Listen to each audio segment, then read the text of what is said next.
സംസ്ഥാന സ്കൂൾ കലോത്സവത്തിൽ overall championship നേടിയ തൃശൂർ ടീമിന് വൻ സ്വീകരണം നൽകി. റവന്യൂ വകുപ്പ് മന്ത്രി കെ രാജൻ കൊരട്ടി ജംഗ്ഷനിൽ വെച്ച് സ്വർണ്ണക്കപ്പ് ജലവിദ്യാഭ്യാസ അധികൃതർക്ക് കൈമാറി. അല്പസമയത്തിനകം തൃശൂർ ടൗൺ ഹാളിൽ സ്വീകരണ സമ്മേളനം നടക്കും.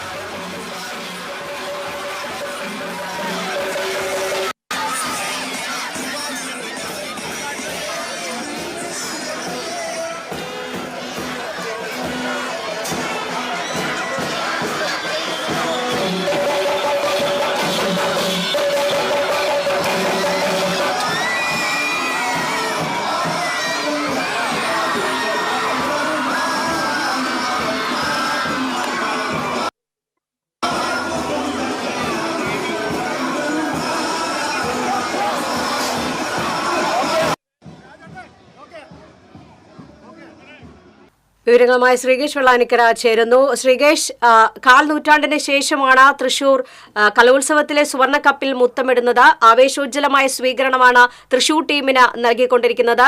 ഘോഷയാത്ര നഗരത്തിലേക്ക് എത്തിയോ? എന്തൊക്കെയാണ് വിശദാംശങ്ങൾ? നേടിയ തൃശൂർ ജില്ലയ്ക്ക് വിവിധ ഇടങ്ങളിൽ ആദരം നൽകുന്ന ഒരു കാഴ്ചയാണ്. എന്തായാലും റവന്യൂ മന്ത്രിയുടെ നേതൃത്വത്തിൽ ഇപ്പോൾ സ്വീകരണം നൽകിയ കാഴ്ചയാണ് നമ്മൾ കാണുന്നത്. എങ്ങനെയുണ്ട് തൃശൂരിന്റെ വിജയത്തിളക്കം? 26 കൊല്ലത്തിന് ശേഷം തൃശൂർ കപ്പെടുത്തിരിക്കുന്നു. കേരളത്തിന്റെ 14 ജില്ലകളിലെ മത്സരത്തിൽ തൃശൂർക്കാർ അഭിമാനകരമായ വിജയം തൃശൂർ ഏറ്റെടുത്തിരിക്കുന്നു. ഇനി ഈ സ്വർണ്ണക്കപ്പ് തൃശൂരിന് സ്വന്തം. 26 വർഷത്തിന് ശേഷം ഈ കപ്പ് തൃശൂരിന് സ്വന്തം. എന്തായാലും രാജേട്ടാ, ഇനി നമുക്ക് തൃശ്ശൂർ കാണാം. എന്തായാലും ഒല്ലൂരിൽ സ്വർണ്ണക്കപ്പ് നേടിയ ജില്ലാ ടീമിന് വലിയൊരു ആദരം നൽകിയ കാഴ്ചയാണ് കാണുന്നത്. കൊരട്ടിയിലായിരുന്നു, ജില്ലാ അതിർത്തിയായ കൊരട്ടിയിലായിരുന്നു ആദ്യം ആദരണം നൽകിയത്. വലിയൊരു സ്വീകരണമായിരുന്നു. റവന്യൂ മന്ത്രി അഡ്വക്കേറ്റ് കെ രാജൻ്റെ നേതൃത്വത്തിലായിരുന്നു വലിയൊരു സ്വീകരണം നൽകിയത്. അതിനുശേഷം ചാലക്കുടിയിലും പിന്നീട് പുതുക്കാടും വലിയൊരു സ്വീകരണം നൽകി. ഇപ്പോൾ ഒല്ലൂരിലാണ് റവന്യൂ മന്ത്രി കെ രാജൻ്റെ നേതൃത്വത്തിൽ അദ്ദേഹത്തിൻ്റെ മണ്ഡലമായ ഒല്ലൂരിൽ വലിയൊരു സ്വീകരണം നൽകിയത്. അതിനുശേഷം തൃശ്ശൂരിലേക്ക് ഇപ്പോൾ സ്വർണ്ണക്കപ്പ് പുറപ്പെടുകയാണ്. തൃശ്ശൂർ മോഡൽ ഗേൾസിന് മുന്നിൽ സ്വീകരണ ഘോഷയാത്ര നടക്കും. അതിനുശേഷം തൃശ്ശൂർ ടൗൺ ഹാളിലാണ് വലിയൊരു സ്വീകരണ സമ്മേളനം ഉണ്ടായിരിക്കുക.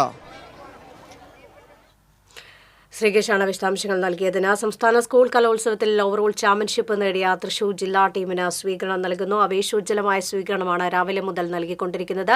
കൊരട്ടിയിൽ നിന്നും ആദ്യ സ്വീകരണം നൽകി. പിന്നീട് ഇപ്പോൾ ഒല്ലൂരിലേക്ക് എത്തിച്ചേർന്നിരിക്കുന്നു. അവിടെയാണ് സ്വർണ്ണക്കപ്പിന് സ്വീകരണം നൽകിയിരിക്കുന്നത്. ആഹ്ലാദാരവത്തിലാണ് തൃശൂർ ജില്ല.